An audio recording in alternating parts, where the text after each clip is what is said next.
ជំរាបសួរក៏ដូចជាសួស្តីទៅដល់ពុកម៉ែបងប្អូនផងដែរវីដេអូនេះគឺជាវីដេអូទី2សម្រាប់ការធ្វើដំណើរទៅសៀមរាបយើងហ្នឹងហើយបងប្អូនអាចឃើញថាវីដេអូមុនយើងបានធ្វើដំណើរចេញពីភ្នំពេញទៅទាំងយប់ឥឡូវនេះយើងមកដល់សៀមរាបហើយយើងនឹងធ្វើដំណើរទៅផ្សារដើម្បីរកទិញម្ហូប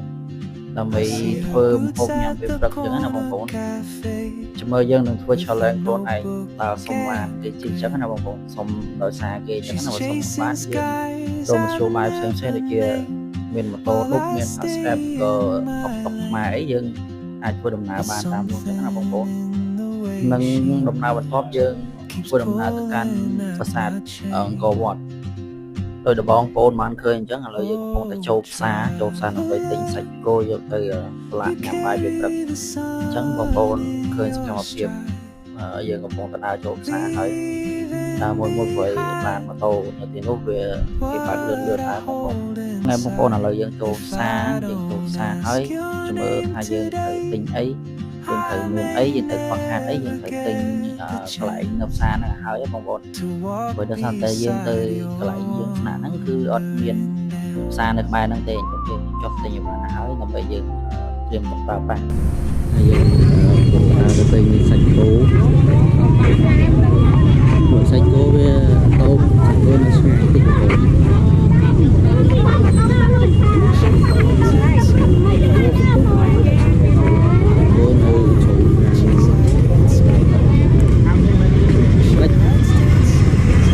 អូនហ្នឹងហើយបងប្អូនឥឡូវយើងដល់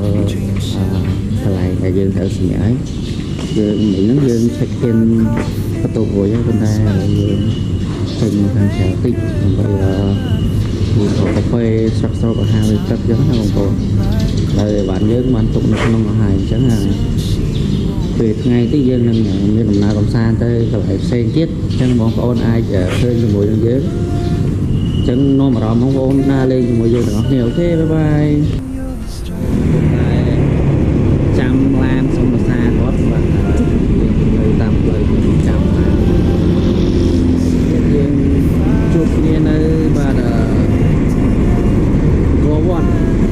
សូមអញ្ជើញបងប្អូនដែរកវត្តមិនមែនវត្តអង្គរទេបាទវត្តអង្គរគឺនៅតាកែវបាទកវត្តគឺនៅសៀមរាបហើយទីទៀតយើងទៅដើរលេងហើយយើងចេញពីដើរលេងយើងទៅលក់ស្រាផ្លែឈើត្រាំ36មកទាំងអស់នេះអូខេបាយបាយបងប្អូនឥឡូវយើងមកដល់ថ្លងទ្វារនៃប្រាសាទអង្គរវត្តហើយយើងកំពុងតែដើរទៅនៃប្រាសាទអង្គរវត្តអញ្ចឹងយើងដើរតាមផ្លូវដែលយើងដើរទៅអានេះផ្លូវឡានផ្សេងផ្លូវថ្មើរជើងផ្សេងអញ្ចឹងណាបងប្អូនព្រោះដោយសារតែផ្លូវនេះមានតែផ្លូវទៅទេបើមកវិញគឺអត់កើតទេអញ្ចឹងយើងចុះពីម៉ូតូឌុបចុះពីតុកយើងដើរដំណើរผ่านពេញមួយថ្ងៃយើងដើម្បីនេះបងប្អូនអាចឃើញនេះគឺជាគូទឹក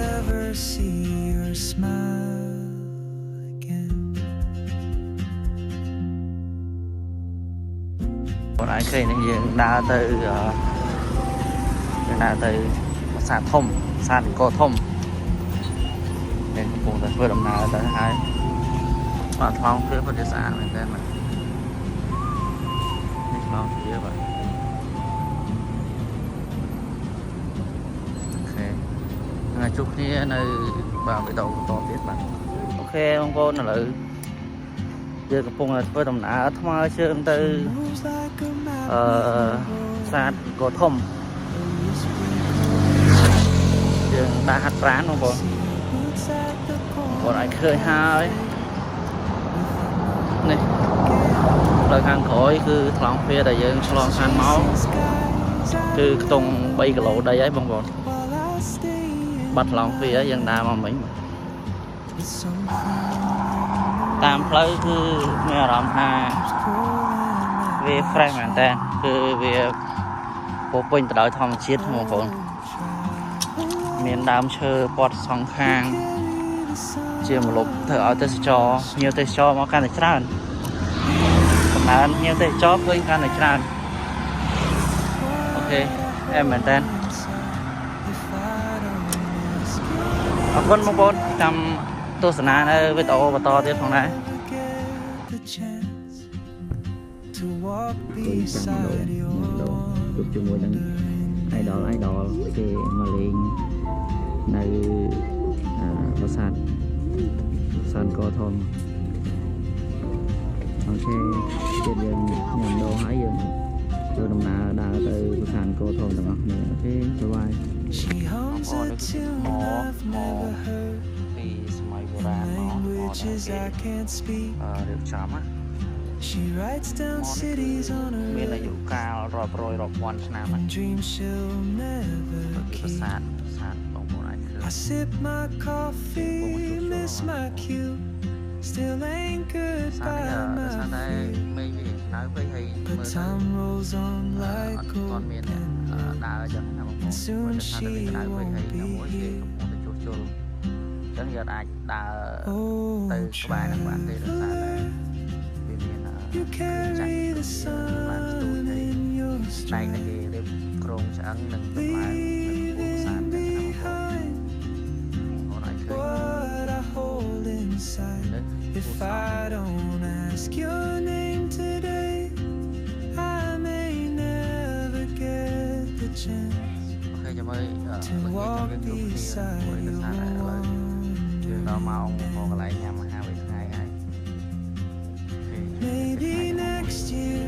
in ដោយសារ Madrid តែវីដេអូនេះវារៀងវែងបន្តិចអញ្ចឹងយើងចាំជួបគ្នានៅវីដេអូទី3ជាវីដេអូបន្តមកដែរអរគុណបាយ I'll be brave But what if courage comes to